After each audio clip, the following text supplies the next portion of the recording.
សូរិយាជាជ្រែកកងភ្នំឬសូរសំលេងសត្វយំឲ្យខ្ញុំស្រណងធម្មជាតិទាំងឡាយស្វិតក្រៀមក្រំហាស្ដាយអាឡ័យអាឡោរូបស្រីមាសមុំអូនសាច់ញញឹមអង្គុយក្រាបទឹមរៀបការបងស្ទើមរណាអរ៉ាពេញដោយទុករំដំកុំខត់ខ្ញុំមិនឲ្យខ្ញុំយំប្រណាមិនយំឲ្យអចិនដាណាពីអូនថារងចាំ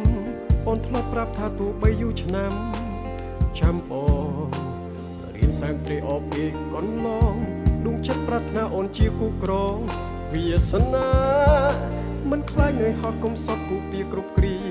តស៊ូស្វែងរកការងារត្រឡប់រកស្នេហាពេលនេះចង់រៀបរាប់ប្រាប់ដល់ពុំងារថាការងារបងបានសម្រេចហើយ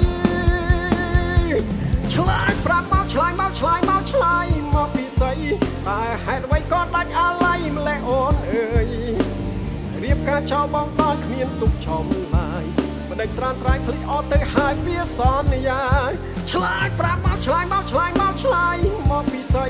តែហេតុអ្វីក៏ដាច់អាឡ័យម្លេះអូនអើយ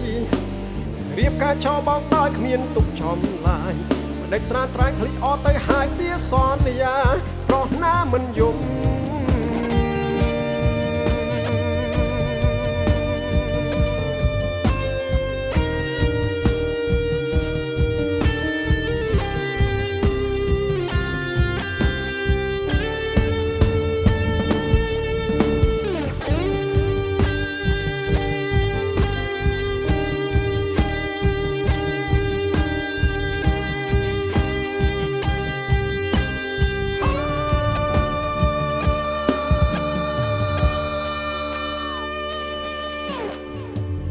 ពីអូនថារងចាំអូនធ្លាប់ប្រាប់ថាទោះបីយូរឆ្នាំចាំបង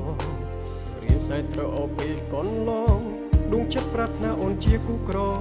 វាសនាមិនខ្លាចនឿយហត់គុំសត់ពូពីគ្រប់គ្រាតស៊ូស្វែងរកការងារត្រឡប់រកស្នេហាពេលនេះចង់រៀបរាប់ប្រាប់ដល់ពុំងារថាការងារបងបានសម្រេចហើយឆ្លើយប្រាប់មកឆ្លើយមកពីស្អីតែហេតុអ្វីក៏ដាច់អាឡ័យម្លេះអូនអើយរៀបការចោលបងដោយគ្មានទុកចំឡានមិនដេញត្រានត្រៃឃ្លីអត់ទៅហើយវាសន្យាឆ្លើយប្រាប់មកឆ្លើយមកពីស្អីតែហេតុអ្វីក៏ដាច់អាឡ័យម្លេះអូនអើយរៀបការចោលបងដោយគ្មានទុកចំឡានមិនដេញត្រានត្រៃឃ្លីអត់ទៅហើយវាសន្យាប្រោះណាមិនយំ